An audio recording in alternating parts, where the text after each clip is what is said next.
Bismillahirrahmanirrahim. Assalamu alaikum. Today it is 6th April 2021 and the day is Tuesday.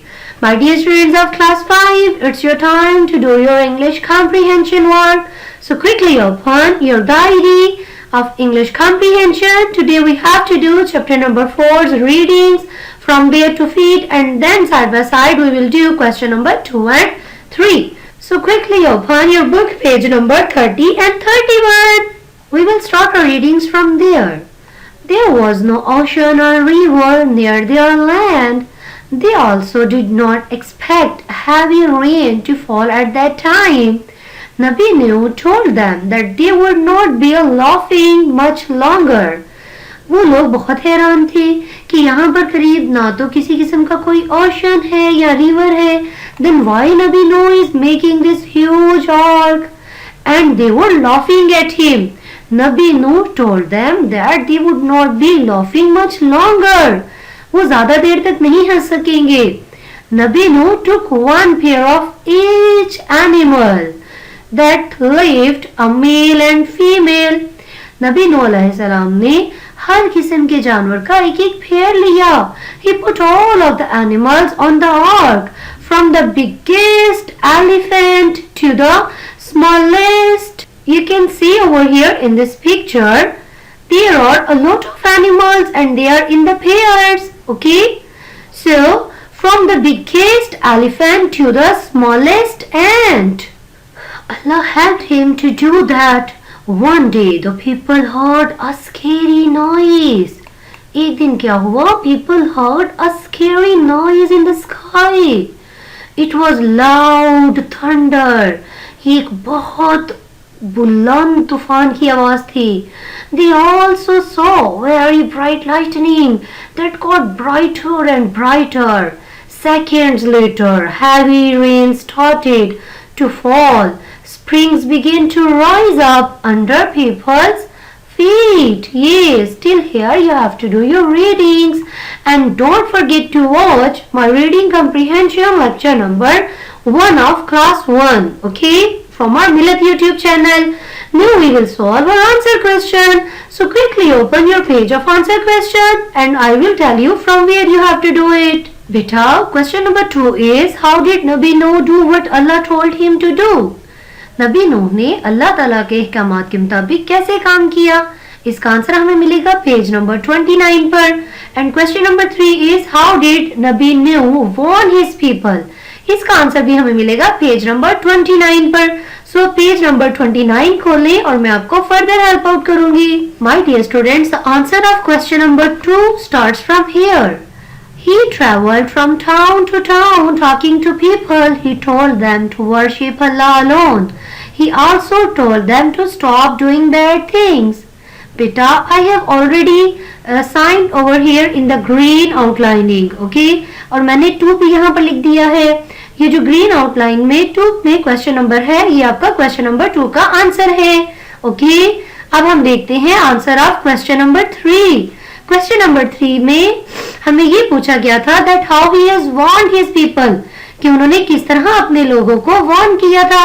तो question number 3 का answer यहाँ से start होता है. ही warned them that if they did not stop their bad deeds, Allah would punish them. Yes, यही से लेके punish them तक आपका क्वेश्चन नंबर 3 का आंसर है. I hope so आपको अच्छे तरीके से समझ आ गई होगी. Now it's your turn to learn the answers of these questions and then you will write down on your neat notebooks. Shabash! Now it's your turn to do the rest of the diary. Stay blessed. Allah Hafiz. English language diary today is chapter number 32, page number 121, simple future tense. So today we will have the concept development of simple future tense. Open page number 121. Today we will do chapter number 32, simple future tense. My dear kids, I have already explained you simple present and past tense. Now as far as the future tense is concerned, it is related to our coming life. Future tense में हम उस जमाने की, उस वक्त की बात करते हैं जो अभी नहीं आया, जो अभी आएगा, जो कि हमारे करीब तरीन फ्यूचर में है. Okay, So future simple tense will be having the first form of verb plus will and shall. So let's see what is written over here. We use this tense to talk about the future. I will or shall be 12 next Saturday. Next Saturday मैं 12 years old हो जाऊंगी. I will or shall. We will or shall know the result in a week. I suppose Pakistan will win the match. It will be Eid in a week. Now all these underlying helping verbs are the helping verbs of future indefinite, simple future tense. Okay. There are also other ways of talking about the future, such as we are visiting the Minar-e-Pakistan tomorrow. It is the present continuous tense. We talk about our future in present continuous tense also. Okay, and in present continuous we use is, MR and first form of verb plus ing. The plane leaves at 10:30. Simple present tense. ये simple present tense है. It is going to rain. It is the form of going. Future को explain करने की ये 3 बोतली forms भी मौजूद हैं. Thus we also use the present tense and present continuous tense to talk about the future. The simple future tense is formed with will, shall plus the base form of verb. Okay, with I and we. Either we will write on will or shall. जैसा कि ऊपर की sentence में भी आपने देखा था कि I और we के साथ दोनों हेल्पिंग वर्ब्स लगाए गए थे. So it's up to you. You can use shall also or you can use will also. But in the modern English we are using will more probably than the shall. Will is more common. With other subjects will, not shall is used. बाकी सारे subjects के साथ हम कभी भी shall use नहीं करते, सिर्फ और सिर्फ will यूज करते हैं. I और we के साथ हम shall यूज कर सकते हैं. It's up to us. And they have given us over here this concept also. I and we, will or shall, base form of verb, first form of verb, work. Okay, he, she, it, they, इन तमाम subjects के साथ just will आएगा. Will plus base form of verb. Okay, I hope so you understood the concept of simple future tense. Now for the further proper understandings you have to watch our lecture number 23 on Millat Official YouTube channel. Okay, now it's your turn to do the rest of your work. Stay blessed. Allah Hafiz. Bismillahirrahmanirrahim. Assalamu alaikum. Dear students, today we'll discuss our maths diary for class 5. Today's diary is exercise 3B, question number 1, next half. Exercise 3B, question number 1, multiply. Dear students, कल हमने इसके first 3 parts किए थे. आज हम last 3 parts करेंगे. तो देखिए part number 4. Part number 4 is 16 multiply 9 over 17. 16 के नीचे कोई वैल्यू नहीं, इसका मतलब इसके नीचे 1 है. 16 ओवर 1 मल्टीप्लाई 9 ओवर 17. हम 16 को 9 से मल्टीप्लाई करेंगे, फिर 1 को 17 से मल्टीप्लाई करेंगे. 16 को 9 से मल्टीप्लाई किया 144, 1 को 7 से मल्टीप्लाई किया तो 17. इस तरह इसकी फ्रैक्शन फॉर्म है 144 ओवर 17. अब हमने इसको सिंपलेस्ट फॉर्म में लिखना है. इसके लिए 144 को हम 17 पे डिवाइड करेंगे. 17 8 दा 136. 144 में से 136 माइनस किया तो आंसर आ गया 8. अब हम इस वैल्यू को इस तरह से लिखेंगे 8 होल 8 ओवर 17. नेक्स्ट क्वेश्चन देखिए. 1 होल 1 ओवर 2 मल्टीप्लाई 15.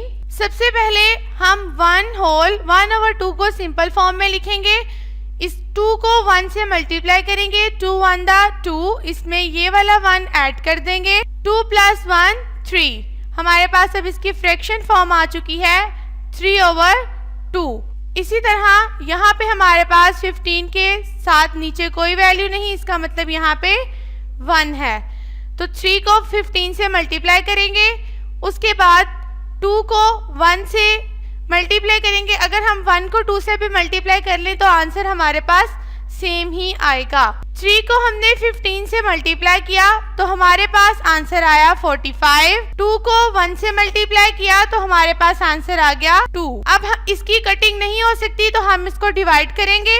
45 को 2 पे डिवाइड किया, 2 टू द 4। नेक्स्ट 5 वाली अमाउंट को हमने नीचे लिख लिया क्योंकि यहाँ पे 4 और 4 को माइनस करने से आंसर 0 आ गया था। तो फिर 2 टू द 4, 5 में से 4 माइनस किया तो हमारे पास आ गया 1। अब हम इसको सिंपलेस्ट फॉर्म में इस तरह से लिखेंगे 22 होल 1/2। डियर स्टूडेंट्स, अब देखिए part number 6, 13 multiply 1/5, 13/1 multiply 1/5। Next step में हम 13 को 1 से मल्टीप्लाई करेंगे और 1 को 5 से मल्टीप्लाई करेंगे। 13 को 1 से मल्टीप्लाई किया तो आंसर आया 13, 1 को 5 से मल्टीप्लाई किया तो आंसर आया 5। इस तरह इसकी फ्रैक्शन फॉर्म हो गई 13/5। अब इसकी कटिंग नहीं हो रही, इसलिए अब हम इसकी डिवीजन करेंगे। 13 को डिवाइड करेंगे 5 से, 5 टू द 10, 13 में से 10 माइनस करेंगे तो हमारे पास आंसर आएगा 3। इस तरह अब हम इसको इस फॉर्म में इस तरह से लिखेंगे 2 होल 3/5। डियर स्टूडेंट्स, ये थी हमारी आज की डायरी। आपने इन तीनों क्वेश्चंस को अच्छे तरीके से सॉल्व करना है और इसकी प्रैक्टिस करनी है। अल्लाह हाफिज। Bismillahirrahmanirrahim. Assalamu alaikum, my dear students. Today our science diary is Unit 6 Concept Development 6.1 to 6.2.2 Learn plus Part B question number 1 and 2 Learn. Okay students, open the page number 67. Dear students, our new chapter is Forces and Machines. सबसे पहले first topic है हमारे पास 6.1 friction. Friction is a force that holds back the movement of a sliding object. When surfaces in contact move relative to each other, the friction between the two surfaces resist oppose this motion. Students, next page number 68 पे आ जाइए। यहां पे देखिए types of friction. There are 2 types of friction, sliding friction and rolling friction है। First one is sliding friction. The term sliding friction refers to the resistance created by 2 objects sliding against each other। यहां पे आप तस्वीर में देख सकते हैं। उसके बाद specific examples of sliding friction. A person sliding down a slide is an example of sliding friction. Next one, rolling friction. The term rolling friction refers to the resistance created by an object rolling across a surface। यह आपको एक pick में दिखा दिया गया है rolling friction से related. Next page पे आ जाइए। Specific examples of rolling friction include: a car will eventually come to a stop if just allowed to roll as the friction between the road surface, and the wheels causes friction that causes the vehicle to stop। 6.2 topic देखिए, advantages and disadvantages of friction. सबसे पहले है advantages of friction. Walking, क्या mean से क्या फायदा होता है? Walking, writing, erasing, moving. Next page 70 पे आ जाइए। एडवांटेजेस ऑफ फ्रिक्शन में देखिए fixing, igniting match sticks, parachutes and swimmers, braking. Next one देखिए disadvantages of friction. Disadvantages of friction में देखिए wastage of energy, opposing the motion, noise production, worn out of shoes, last one wear and tear. Students, आपने fire in the forest तक यहाँ तक concept development है। अब आप वर्ड्स अंडरलाइन करने के लिए फर्स्ट पेज ओपन कीजिए। फ्रिक्शन, रगड़, फोर्स, ताकत या कुव्वत, मूवमेंट, हरकत, थर्मल एनर्जी, ये हीट है, हरारत। नेक्स्ट पेज पे देखिए direction, motion, sliding friction, rolling friction, resistance, रुकावट। नेक्स्ट पेज 69 पे आ जाइए। स्मूथ, हमवार, रिडक्शन, कमी करना, रोटेटिंग, घूमना, नेक्स्ट पेज 70 पे आ जाइए। रबिंग, रगड़ना, एनर्जी, तवानाई। ओके स्टूडेंट्स, यहाँ तक आपके वर्ड्स मीनिंग है, अच्छे से लर्न करने हैं और जिनके मीनिंग्स नहीं बताए गए उनके स्पेल्स अच्छे से याद कीजिएगा। नेक्स्ट क्वेश्चन नंबर 1 और 2 के लिए आप पेज नंबर 80 पे आ जाइए। Students, part B, answer the following questions briefly. First question देखिए, give any 2 examples of rolling friction. इसका आज पेज नंबर 69 पे देखिए। स्टूडेंट्स, क्वेश्चन नंबर 1 का आंसर देखिए, a car will come to a stop if the friction between the road surface and the wheels causes friction। ये आपकी example number 1 है। Next second example देखिए, a soccer ball kicked across a grassy field will slow more quickly than one kicked across a smooth. यहाँ तक mark कर लीजिए। अब आप क्वेश्चन नंबर 2 के लिए दोबारा से पेज नंबर 80 पे आइए। ओके स्टूडेंट्स, क्वेश्चन नंबर 2 देखिए, in list any 2 advantages of friction. इसका आंसर पेज नंबर 69 पे देखें। एडवांटेजेस ऑफ फ्रिक्शन टॉपिक, सबसे फर्स्ट एडवांटेज है walking. You could not walk without the friction between your shoes and the ground. यहां तक है first advantage. Second advantage है writing. Friction produced between pencil and paper results in writing. Okay my dear students, अब आपने question number 1 and 2 concept development plus words meaning अच्छे तरीके से learn करने हैं। ओके डियर स्टूडेंट्स, अल्लाह हाफिज़।